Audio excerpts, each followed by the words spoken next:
Lucas Digne, 3 blue jerseys in the box. Sigurdsson still battling for it, and it's looped onto the top of the crossbar with Ben Foster rather powerless and just watching. Well, it almost happened for Everton here. Pickford will be a very angry man should anything come from this as far as Watford are concerned. Olibas with the corner, as well defended by Kurt Zouma. Powerful header away. Olibas again.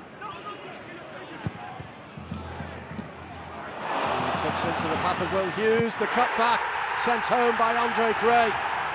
Everton are behind, and it did come from that corner eventually. Everton will be furious because Pickford believed it shouldn't have been a corner in the first place. That was initially dealt with, but the subsequent ball in, sent across the face of goal for a simple tap-in for Andre Gray. Who's the target inside the penalty area? It's Lucas Digne who whips it goalwards, and it strikes the top of the crossbar.